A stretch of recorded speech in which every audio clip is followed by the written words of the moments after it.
We are live. Perfect. I feel like the music was a little bit better this time for our 30 minutes. I was kind of rocking out before the over to this. So I was thinking it's like officially spooky season, and we need like an intro, kind of like a Tales from the Crypt type thing. Like we could have like worn costumes and stuff like that. So totally missed opportunity there. We really did miss that. We'll get it. Yeah. Well, welcome friends again. Thanks for joining us for another machine learning community stand-up. Today we have Franz joining us, who's going to be talking to us about his tool extension that he's built inside of Visual Studio Code that allows you to use ML.NET and provides a really nice UI on top of the ML.NET CLI. So he's going to be talking a little bit more about that. But first, let's start with introductions. I'll start off. I'm Luis. I'm a content developer, and I work on Microsoft Docs. And I guess I'll go. Yeah. Let's just go around. So I'm Bree. I am a PM on the .NET team, specifically ML.NET, and I'm also Malibu's dog mom. I'm Jake. I'm the engineering manager on the ML tooling team for .NET stuff. Yeah. Awesome. And this is Franz. Yeah, and I'm Franz. No, so, my name is Franz Silva. I work full-time CTO at a company called Television Technologies, but on my spare time, I like to contribute to open source. Awesome. Yeah, well, we're really looking forward to hearing more about the projects that you've been working on. And speaking of community contributions, open source, let's go to community links. That's not what I wanted at all. There we go. Awesome. Yeah, so we got tons of stuff this week, and we love to see the community contributing, writing. Bruno has been pretty busy the past 2 weeks. There's a few posts that he's created, mainly around object detection and sort of language classification scenarios.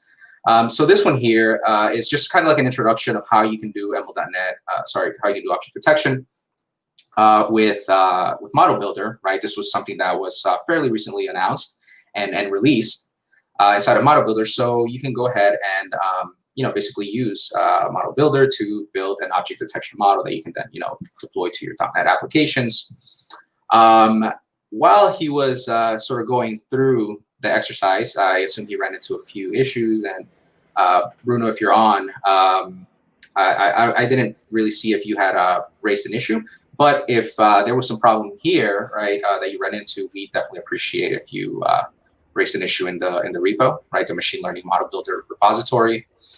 And then there's this other one, which is image classification. But at this time, instead of doing it in model builder and having a GUI, you're essentially doing it inside of the command line, right? And this is really nice for those scenarios where perhaps you might want to go cross-platform, right? So Model Builder is currently just limited to Visual Studio, which means Windows only, but with the ML.NET CLI, you're able to take advantage of all these scenarios, all those scenarios in sort of the command line. I think I'm seeing some comments in the chat that there's a feedback loop.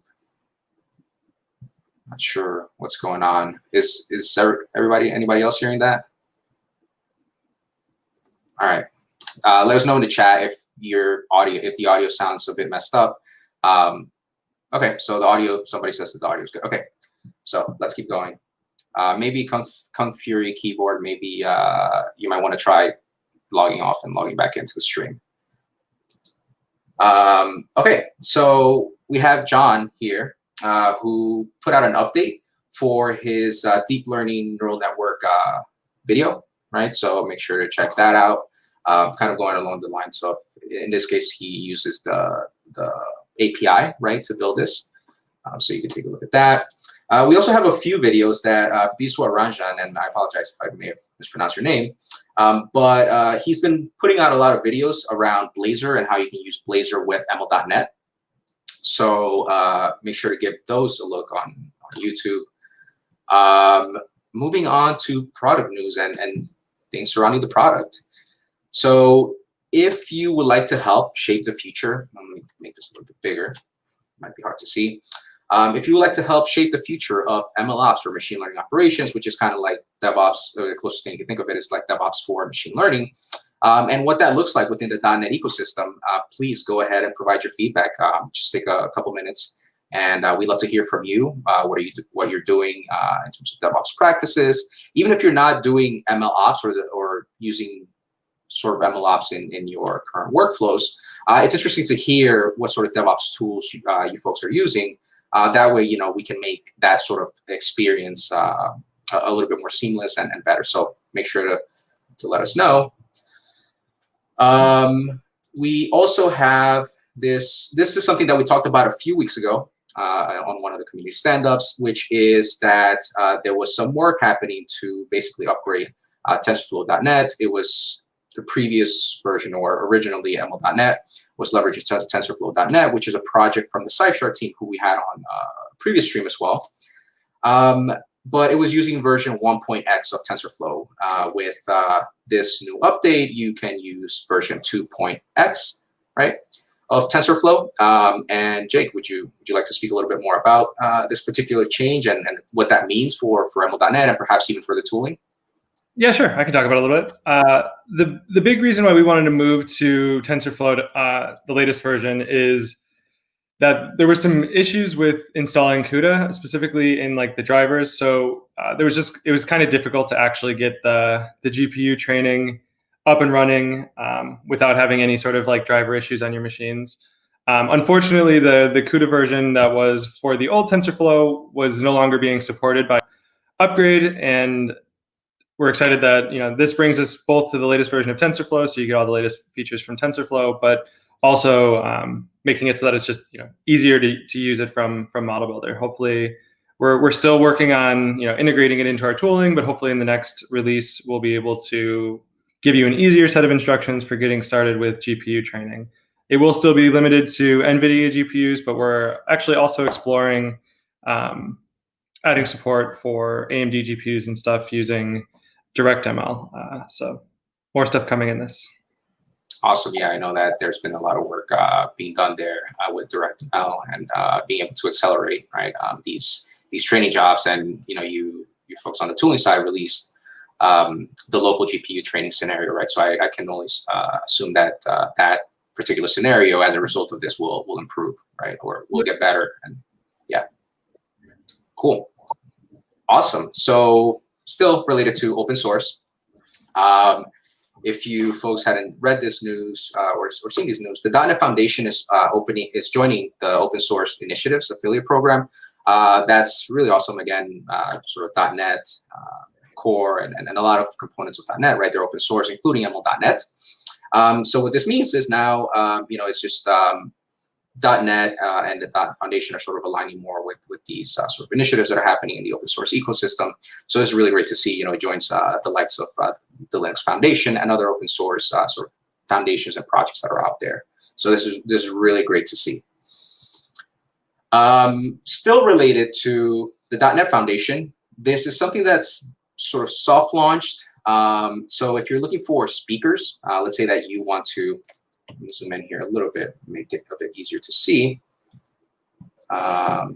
There's this directory that you can basically find speakers if you're looking for particular topics, right? You can do a filter here for specific topics that you would like to learn about. And if you are a speaker, .NET speaker, right, or speak on topics related to .NET and any of these things here, you can also add yourself to this list. So again, it's a soft launch, and the team is kind of like reviewing these they're taking some time. They're still trying to work out the process. But just it's nice that this is there, and for folks who with virtual meetups and mediums like this, right, like these streams, it's really nice that it provides a consolidated way to find folks who are passionate about speaking on these topics. Events, there is .NET Conf. The agenda is out, and there's tons of really great content. It's happening November 12th through 10th to the 12th, and there's tons of really good stuff. But really, we know why we're here, right? So there's 2 talks, I believe, on ML.NET. One, Bree is going to be delivering that talk, and the other one, I believe, is by Veronica, right, which is going to talk about ML.NET, Azure, and Xamarin. In terms of for Bree's talk, I think one of the things that would be really nice, kind of like extending sort of this format that we have here, which is really about showcasing what's happening in the machine learning space, specifically within ML.NET. If you are a .NET developer or a developer who is using ML.NET in production, we'd love to hear from you. So, Twitter, email, I guess, as well. Feel free to reach out to Bree or any of us here, and we'd love to sort of try to showcase you in this talk. Bree, do you have anything that you would like to maybe add on to this? Yeah, no, I just decided to do something a little bit different this time around. I've done a ton of intro workshops or intro talks, which are great. But this time I wanted to showcase, how people are using ML.NET in production, or if you're, not yet in production, but have a proof of concept or about to go in production and want to share that with the world through experience, just let me know. We can get you into my talk. I'm on day 1 of .NET Conf. And I was also just laughing because someone asked if in the comments, do you use a potato as a mic? So I don't know if that's directed at you or me. I had some audio problems, so maybe me, but not that I'm aware of. Now I kind of want to make a potato mic for the next time, but yeah, that's all about my talk for .NET Conf. If anyone's interested, feel free to reach out on Twitter or GitHub, all the regular channels, and yeah, we could get you in on the talk. Yeah, awesome. So make sure to reach out if you would like to sort of talk about your experience and what you're doing with ML.NET in production. Continuing with events, directly following, so the 10th to the 12th, that Friday we have the virtual ML.NET Hackathon, which is we are going to be basically having this event. It's going to be a week-long event, so it starts on the 13th with the workshop. And the workshop is mainly going to be as basically an introduction. So for folks who may not be familiar with ML.NET, it's going to serve as an introduction and a primer so that you can then get an idea of, hey, here's the types of things that I might be able to do with ML.NET. And then you can sort of, run with it and essentially create a project, right, and compete in this. So the 13th, it starts with the workshop. It's not mandatory, right? So if you are experienced in ML.NET, you're more than welcome to join, but you can also just start hacking on it, right?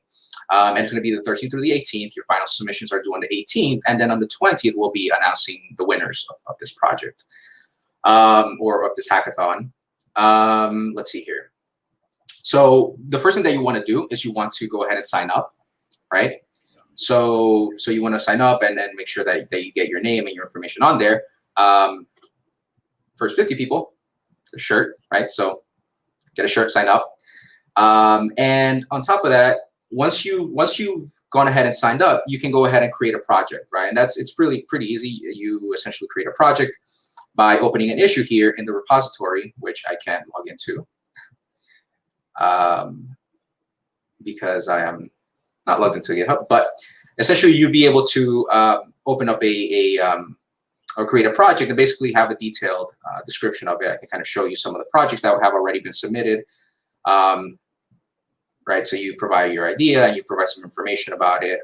Here we have Brett's here. Let's say, for example, right? And here's just in terms of name, perhaps you might include you. You can work on this in both as an individual, right? So if you want to work on this by yourself, you're certainly more than welcome to. But we highly encourage you to form teams around this, right, and sort of continue building that community and get to work with new folks.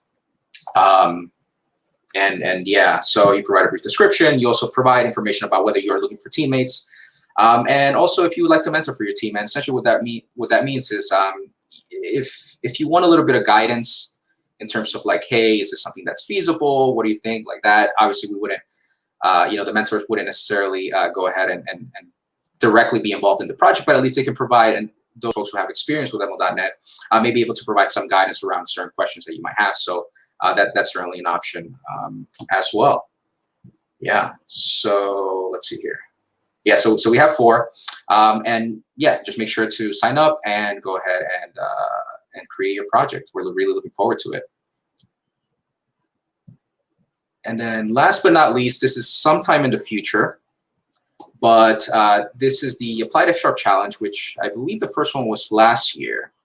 And essentially what this is, it's almost like a hackathon. It's a somewhat longer event that takes place. And you get to basically submit projects or create projects around different areas, one of which includes one of which includes machine learning and data science. But of course, there's these other topics. But if you're interested in participating, I believe that there's going to be more information on this sometime in the future. At the moment, they're looking for judges, right, in each of these categories. So if you would like to be a judge in one of these categories, make sure to reach out. I think the information is on here on how you can get involved as a judge. And again, in terms of being a participant, I believe that there's going to be more information as as time goes on, and the judges are all sort of selected for this. Let's see here. And then finally, if you are not already on Discord and you would like to continue the conversation, perhaps your questions weren't answered on the stream, make sure to join the .NET Evolution. There's a machine learning channel where you can discuss all things machine learning, and again, ask any questions that you may have either maybe we missed during the stream or unrelated to the stream. You can just go ahead and engage with the community on there. So with that, let's go on to Franz. Franz, what do you got for us?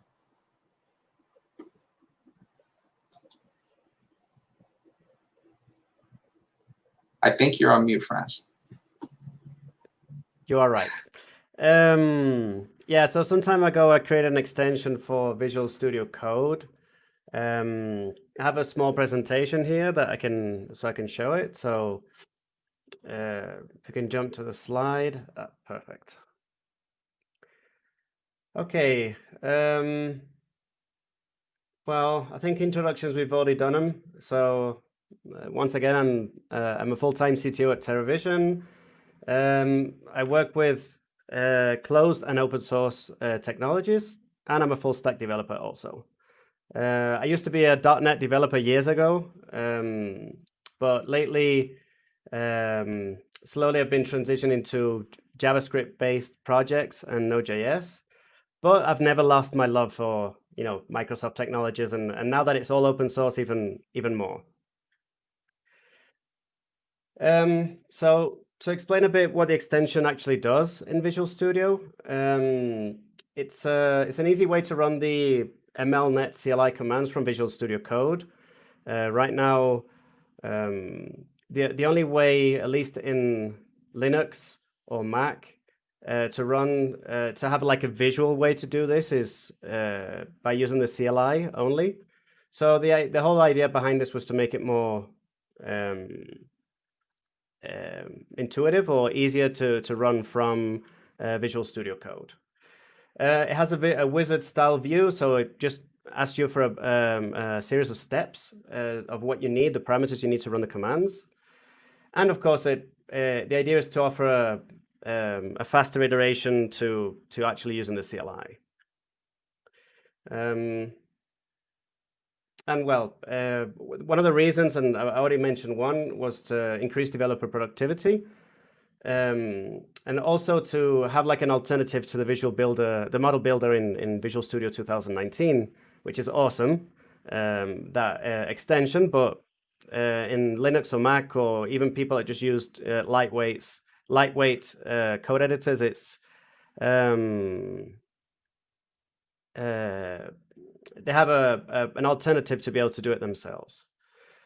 And of course, I've always wanted to contribute something to open source because I just love how open source works in general and contribution. So the whole idea behind this was, well, let me contribute something and I can actually do and help with.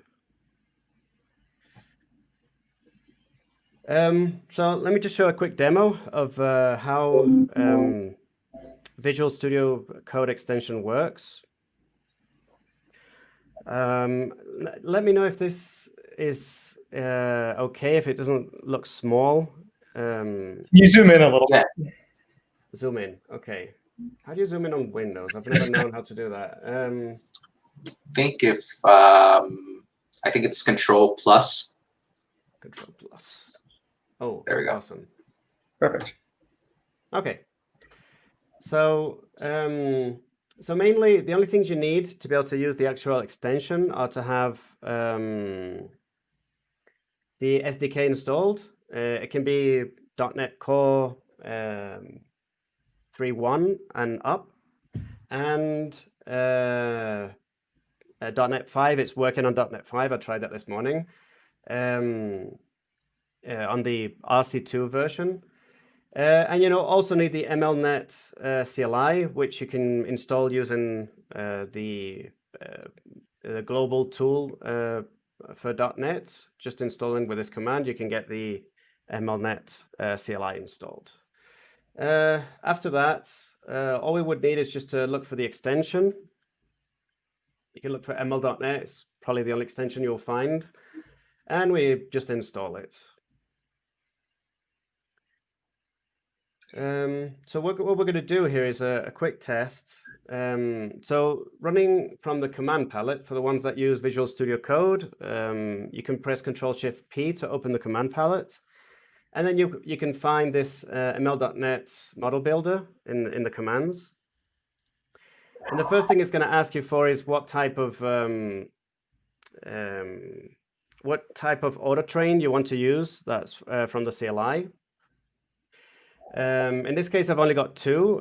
In a minute, I'll show the ones that I'm planning on adding in the future. But for now, we've got classification and regression. So if you pick classification, for example, it's going to ask for a comma-separated value file or tab-separated. So what we're going to be using is the toxic comments Wikipedia data, which is actually on the Microsoft Docs tutorial.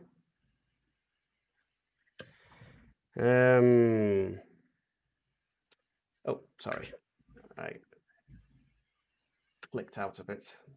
Okay, so the first thing it asks for, if it has a header row, which is one of the things that it asked for on the CLI. In this case, this file does have it. And here it'll ask which label column you want to use. In this case, it's the actual first column, which is sentiment. The next step, it'll ask you if you want to ignore any columns, like if you don't want to use every single column in your data set, you could just use the ones, you could just click out the ones you don't need. And after that, it'll ask for the training time. In this case, we're just going to put 10 for demo purposes. And the last step is just going to say, where do you want to output the actual code, the train model? In this case, I'm going to put it in this folder, output. And we could just let it run. Just minimize this here. There we go. So just like in the CLI, what it will do, it will run the CLI on a child process and then send back whatever information the CLI is already using. In this case, it's already generated the code.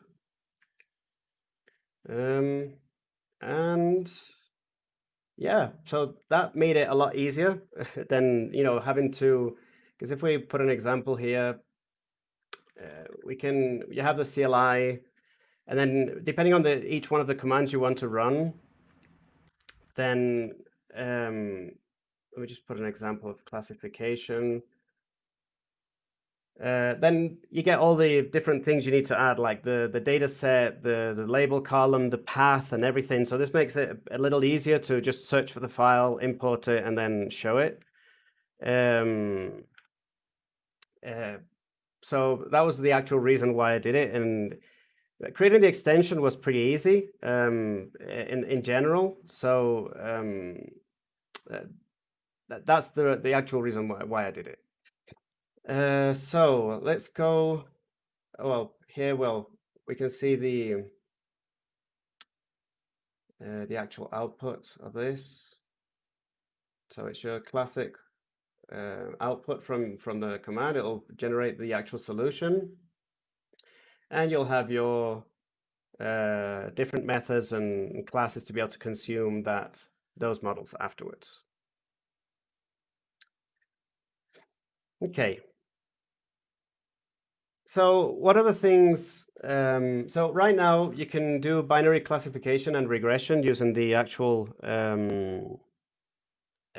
extension in Visual Studio Code.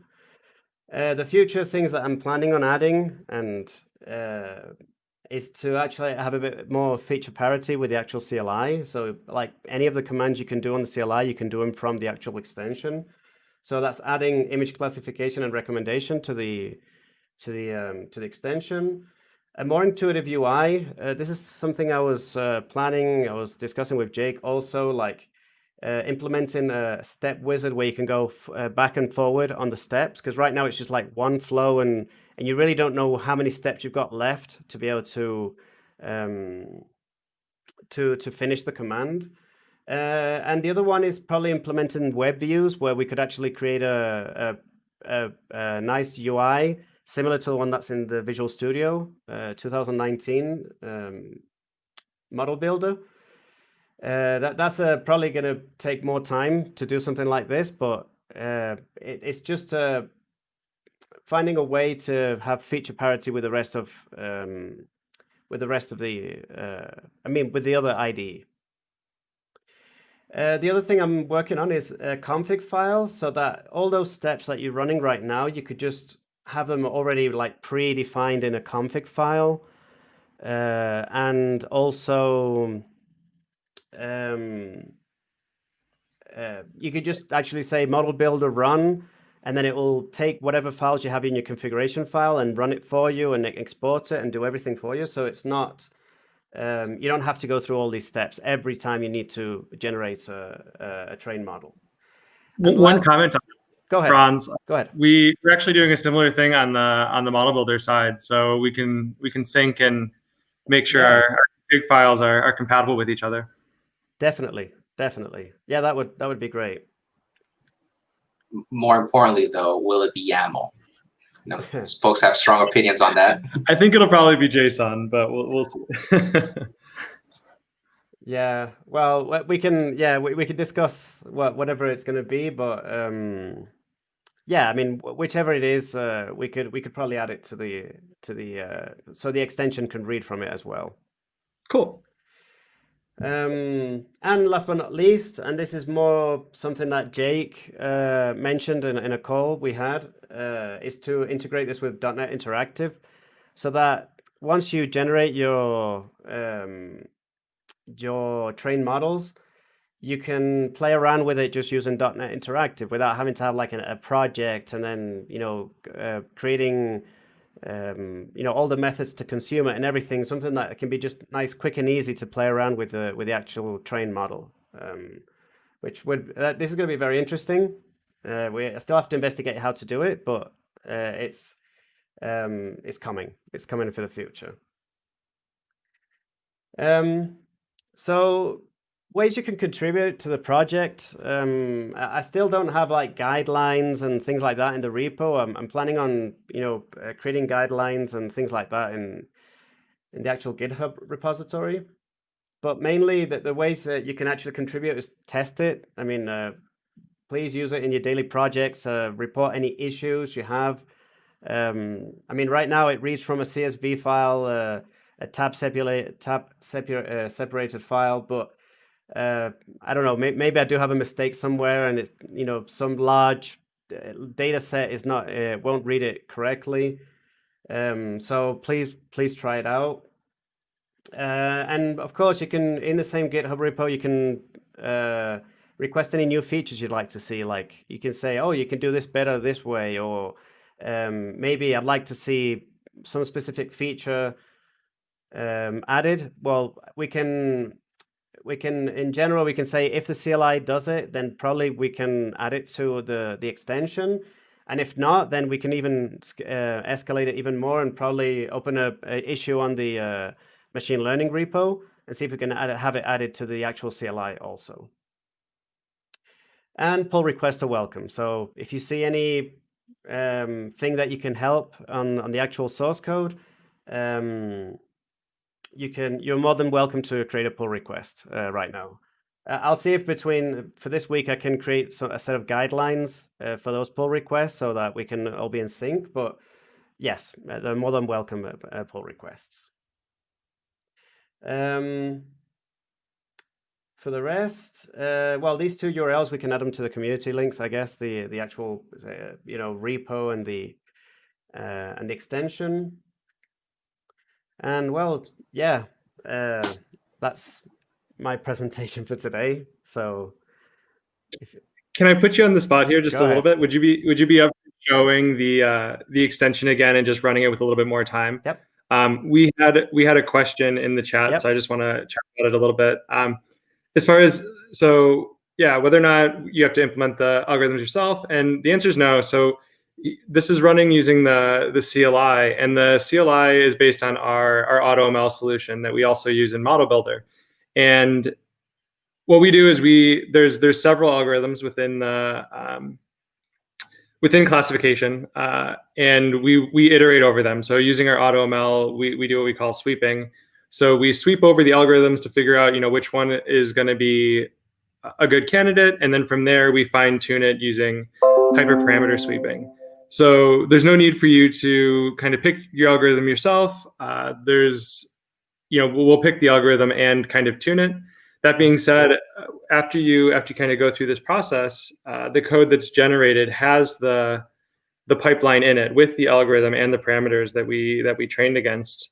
So if you are knowledgeable enough to go and fine tune the algorithm yourself, or you want to choose a specific algorithm because it'll be a good fit for your data, you can start with this extension in VS Code, or start with the extension in Model Builder to kind of get a working pipeline, and then from there sort of fine tune your algorithm. Yeah, and I know I did a 10-second example. I know that if I would have put a bit more time to it, it would have cycled through different algorithms. Let me just give a quick test here.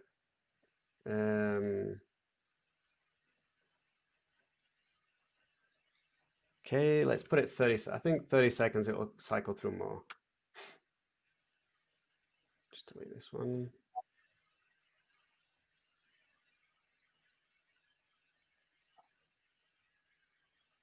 Oh, did I make a mistake? You might have had one more thing in the wizard. I didn't. Yeah. Good. Oh yeah, yeah, I think I know what happened.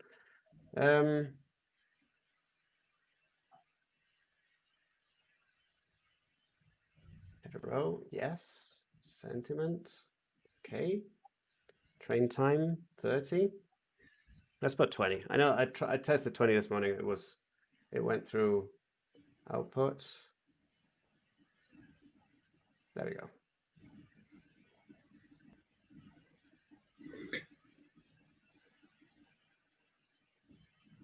Yeah, because before I just used one, and I know that when you give it more time, it does cycle through more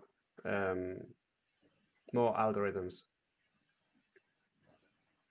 Cool. So yeah, you can see here it's already gone through 3 different algorithms, and if you gave it more time, you would see that maybe these 3 algorithms pop up more with different sort of parameters and fine-tuning things, or potentially more algorithms. I'm trying to remember how many there are for classification and AutoML. But and one thing to note too, I think you said in your presentation that it was binary classification, but I think this, if it's using the CLI, it's actually multi-class classification. So you can, it'll train for several labels, not just 2 labels.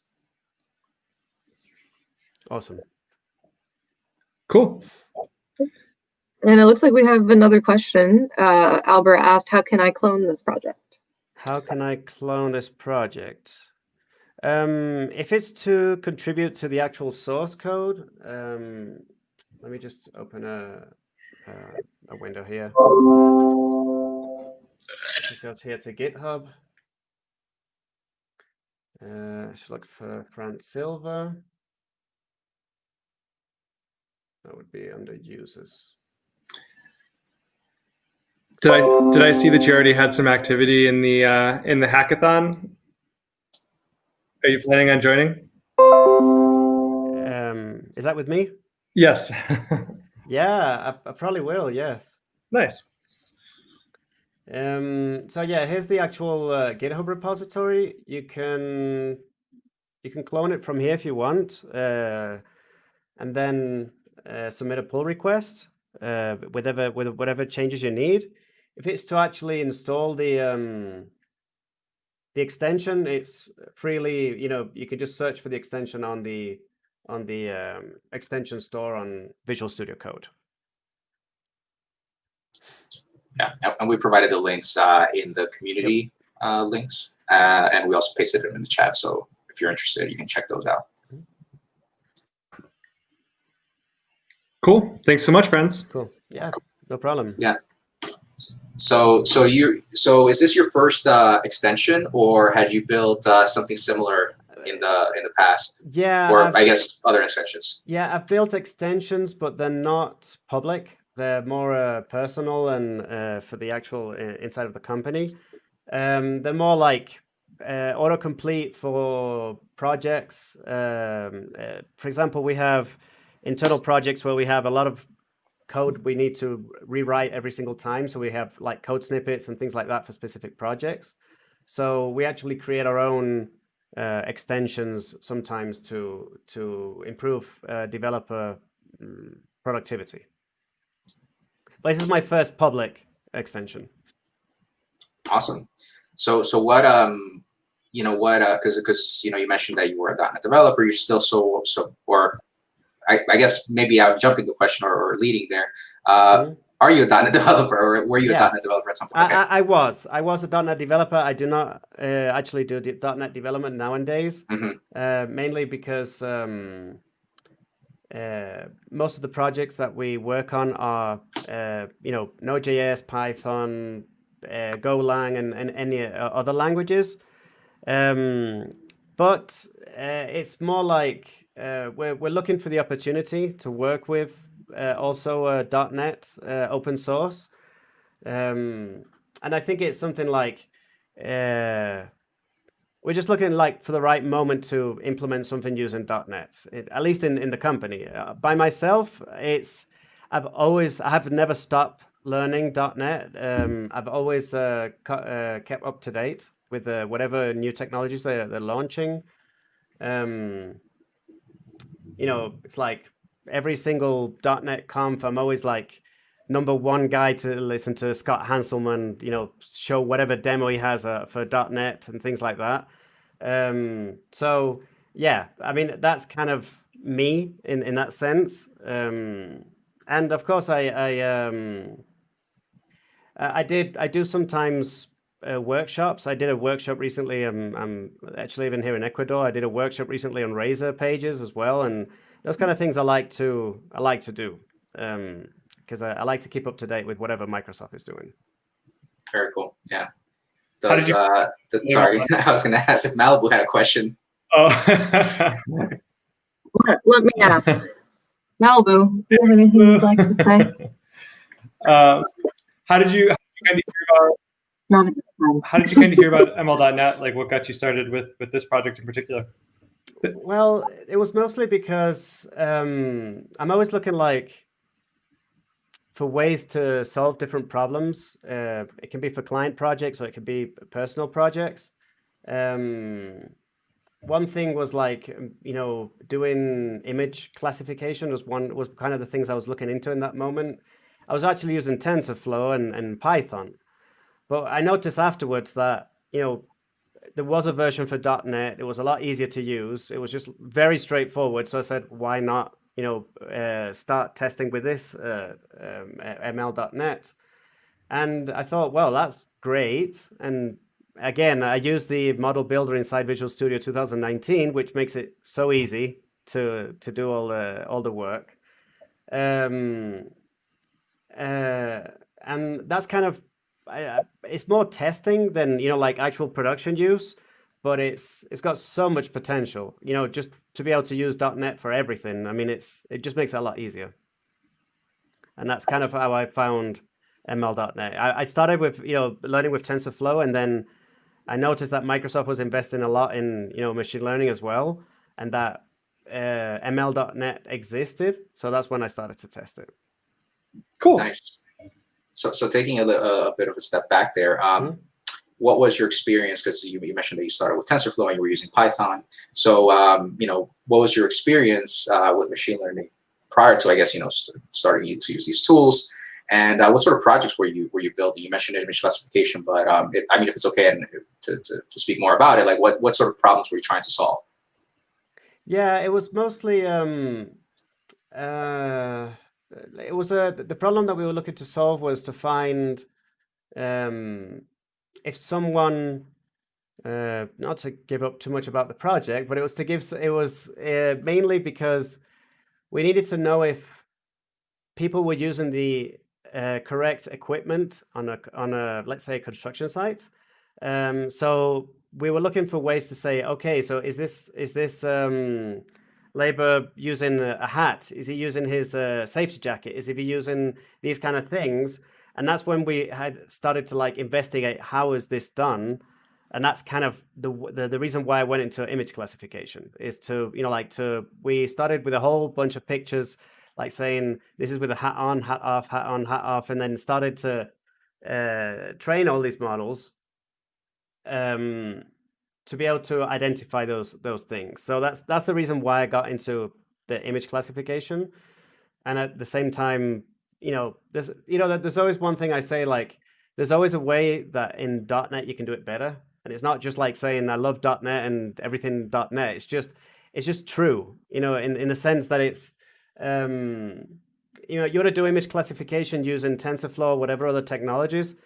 Okay, you can do it. You can build your entire like Python file, and you can find the correct commands to install. And then if you're using a GPU, you can go through all the installing the specific drivers and the CUDA drivers and everything you need to be able to run them on your own machine if you have a GPU for it. But then afterwards, you find solutions like MLNET, which is you've got the CLI with 3 lines of code or just 1 line of code. You can just run your models if you want, and the model builder is just click, click, click, click, click. It makes it a lot easier for you. I mean, I know that one thing Microsoft does right is to make developer productivity a lot easier. So, yeah. Yeah. So it looks like we actually have a question here asking, so is there anything like live visualizations, like TensorBoard for VS Code? And then they said actually for like generally for ML.NET. So we don't currently have anything like that in our tooling, but that's actually something that we're working on and something we want to add, especially with integrating with the notebooks experience, not necessarily for live training, but just more model explainability in general and more visualization. So you can, track your model or see, accuracy and all the different metrics that you have and be able to see explainability. We currently have 2 methods of explainability, PFI or permutation feature importance and feature contribution calculations. And so those are part of the API right now. We're still working on making those a bit more user-friendly and then eventually integrating them into our tooling as well. But yeah, anything to add there from Jake or Luis? Yeah, I mean, if you have ideas and things you'd like to see, certainly make your way to the repositories on GitHub and, open an issue. And then let us know what type of things would you like to see. Just to kind of add to what Luis said, I'm actually not familiar with TensorBoard, so I'll have to go try it out and see what kind of visualizations they sort of offer. And yeah, thanks for the recommendation.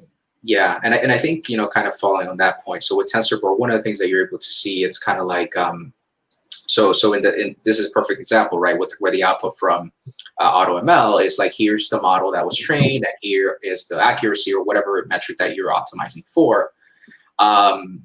So those types of things. It's something that should be somewhat doable. But again, it's a matter of trying to figure out what's best, right, and what makes sense in the tooling. We have some other questions in the chat. Let's see. Someone asked, what happened to Microsoft Virtual Academy? It used to be a good video collection and resource for learning. I don't know the answer to what happened to it. I do have some alternatives. Louise, maybe because you work on documentation. Yeah, that's a really good question. I don't know what happened to the Virtual Academy, but you can certainly check out. There's tons of stuff on Channel 9, right? So there's tons of shows there. And John Wood. Well, I always recommend John Wood. He has great videos. I'll post it in the chat. The link. He was on, I think, 2 weeks ago. He has a whole playlist for ML.NET. He has almost 60 videos from beginner, getting started to more advanced topics. And I don't know if you mentioned this earlier, Louise, but as part of the hackathon, the first day we're actually going to have our intro workshop. I don't know if you mentioned that earlier, but we'll have our intro to ML.NET workshop as well, which is something we've recorded in the past and have videos for. But for good video collections, I'd recommend the Channel 9 stuff we have, and then John Wood. Yeah. Actually, sorry, go ahead. I was just going to ask a question about the hackathon stuff. I suppose I could have asked offline, but do we have like themes or categories or like specific, Yeah, I can pull it up if you want, and kind of talk a little bit more about that. Screen sharing. Oh no, I think I froze. Okay. All right, because you guys can still see me screen, right? Yeah. Yeah, so that's a really good question. And going back before I get into this to a point, JDR and TXRU. Microsoft Virtual Academy is equal to Emerson Learn now. Yeah, I mean, you can find a lot of learning content in Microsoft Learn, right? So that's a really great platform. You can also get certification, I think, through Virtual Academy before you were able to get certifications as well. So yeah, definitely take a look at MS Learn, take a look at Channel 9, of course, take a look at Docs, take a look at the community contributions and videos like John Wood, and there's a few courses out there. So yeah, there's tons of stuff that you can check out for that. But yeah. Okay, so themes, getting into the hackathon, and so there's a few resources here that might maybe help you get started, right? So one of the things that I mentioned, I talked about creating a new project, right? But what happens if you see, for example, you look through these projects and the issues, right? And you're like, I don't want to come up with a new idea, or there's this idea that I think would be really cool to implement. You can go to one of the, oh, nice, we got a new one. So for example, right, let's take a look at this one here, right, by Daniel. Right now, I believe it's only him, and he's still not sure whether he's looking for teammates. But if it's something that you'd like to contribute to, or you'd like to work on, you can just add a message here, right, in the issue, and you can just, hey, I'm interested in contributing, and then you can just sort of update this issue to reflect who your team is and who forms part of that team, right? So that's sort of creating a project, or or joining an existing one. Let's see what the new one is.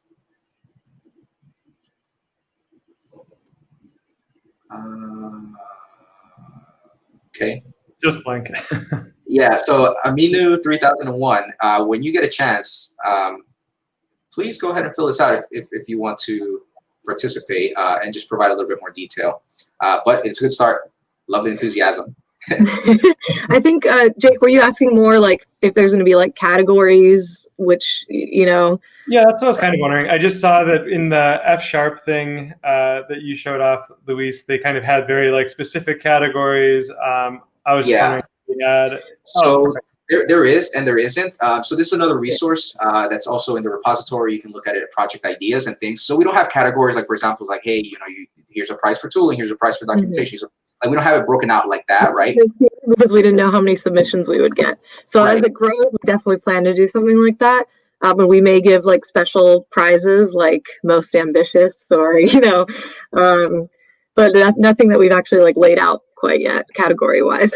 Yeah, if we get enough submissions, yeah, we certainly love to sort of break it down like that. But we'll see, like reset, how many submissions we actually get. But to give you an idea of the types of projects that you can actually work on, right, or might be interested in working on, is One would be contributing directly to the core repository, the .NET machine learning repository, right? It's something that you might do, right? It might be to, for example, we talked about that PFI or permutation feature importance and feature contribution calculator, right? Those are two interpretability techniques that are currently available inside of ML.NET. As Bree mentioned, there's still some work being done to make those a little bit more user-friendly, right? And there's other interpretability techniques beyond those, right? So perhaps you may be interested in implementing a new interpretability technique or even contributing to the existing ones, right?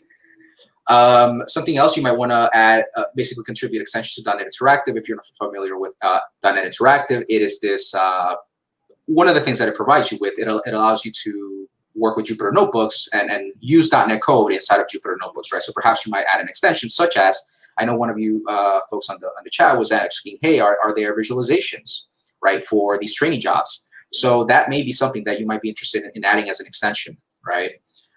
Something else is contributing to the TensorFlow.net, right? So that's not necessarily, that's something that, again, it's used as part of ML.NET, right? We just talked about it, how it was upgraded to 0.20, to version 0.20. And perhaps something that you might be interested in doing there is TensorFlow has this object detection API, right? So currently, if you want to do object detection, number one, for training, you have to do it in the tooling, right? And number two, currently, because it is a resource-intensive sort of workload, it leverages Azure, right? But perhaps there may be a way that you might be able to implement the TensorFlow object detection API in TensorFlow.net, and then that could eventually get consumed by ML.NET, right? So those are just some ideas of things that you might want to consider, working on. There's also documentation, right? You can certainly contribute to documentation. And things like that. The only requirement, and this is actually important, and let me kind of go to the rules here.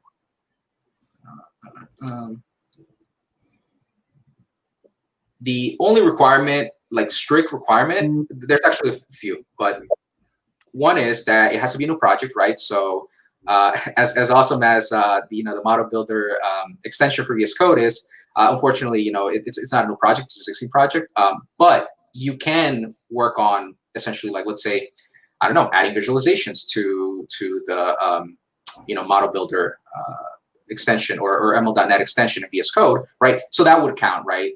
So although maybe not, doing something like that, but adding on to this existing project that's out there, that would certainly count as a new project, right?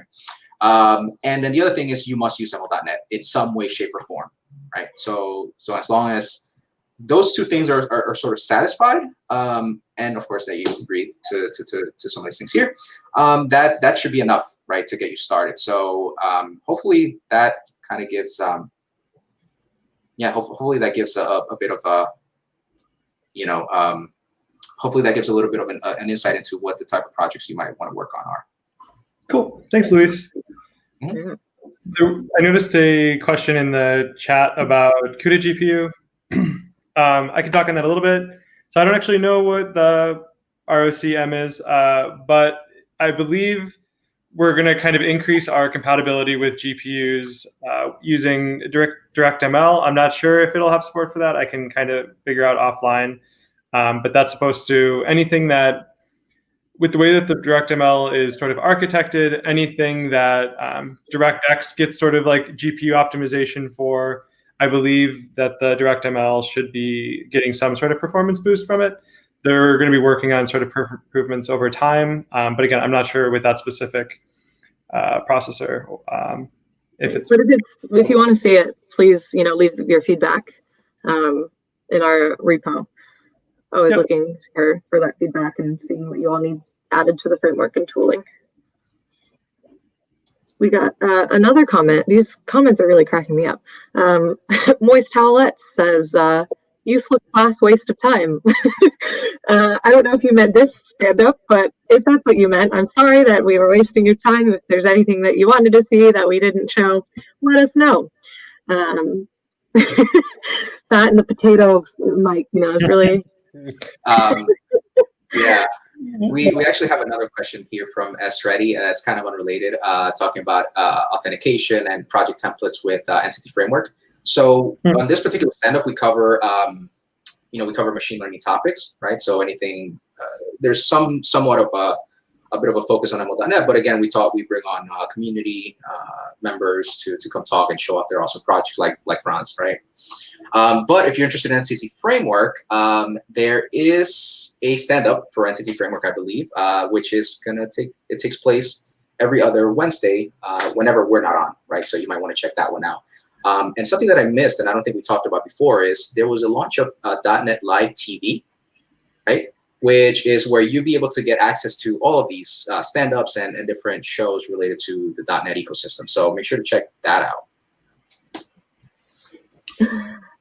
And then, one thing to add, when you're working on hackathon projects or just contributing in general, we kind of mentioned the Discord before, but feel free to join there if you have questions and you want me to try to help connect you with experts inside of Microsoft. I can try to get some knowledge from inside of Microsoft if you need it.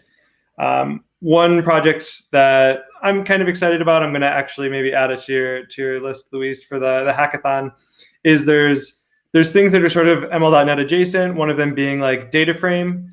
So the data frame is useful in, again, I'm not actually an expert on data frame, but I'll just talk about it a tiny bit. It's useful in kind of like the notebook experience because it's like an in-memory version of our iData view that ML.NET has.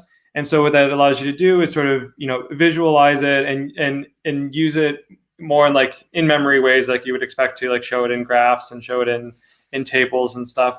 But what I was going to say for the hackathon project, the one contribution, if somebody else wants to make it, or if maybe I'll go work on it, is like that currently doesn't support nullable values like sparse data in it, but even though iData view does. So that's like an area where we could go improve data frame, and that would improve the experience in notebooks as well.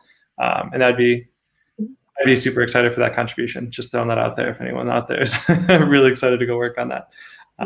But cool. That's a great question. Is it still worth trying the hackathon even with very little experience? Yes, definitely. Like we mentioned earlier, there's a ton of resources to get started and start learning. We're always here for support if you have questions. And then actually to kick off the hackathon, we're going to be doing our intro to ML workshop. I think it's like I don't know if we're going to do a 3-hour or 6-hour version, probably somewhere in between. So even if you didn't want to or didn't have time to get up and running with ML.NET before then, you could still sit through the workshop, see if you enjoy it and want to contribute, and then you could sign up for the hackathon after if that's how you wanted to do it. Totally fine. And then let's see. Someone asked if .NET has any role in machine learning. Yes, it does. If this is your first time tuning in, we are the machine learning with .NET stand-ups. So ML.NET is the main product we work on, which is a machine learning framework for .NET developers. I'll put up the URL list too. That will have a lot of the resources, and so you can get started there. There it is. I don't think I had put this up before. So these are the community links for today. But we can put it in the chat as well. Any other questions from anyone? Actually, while we're waiting for questions to come in, Franz, I don't think anyone has asked you this yet, but what ML.NET scenario would you want to see next as part of AutoML and the tooling that are not yet a part of it? If you could choose any of the scenarios. I think we don't support yet anomaly detection, forecasting, clustering, and that might be the 4 that we don't, or the 3 we don't support. There might be one more. Yeah, I mean, there's more scenarios out there like natural language processing. Yeah, exactly. So out of any of those, actually, which would you want to see next supported by AutoML? Forecasting would be a really interesting. That's very useful. You can't imagine how many projects use forecasting. So yep, that would be my number 1. Yeah. So would love to hear from everyone else as well what they want to see next as part of AutoML or ML.NET. Always looking for that feedback, of course. Yeah, absolutely. But I do see that we're getting to the top of the hour. So yeah, we see a vote there in the chat for anomaly detection. So that's really great to see. But yeah, we're getting to the top of the hour. We just want to thank Franz.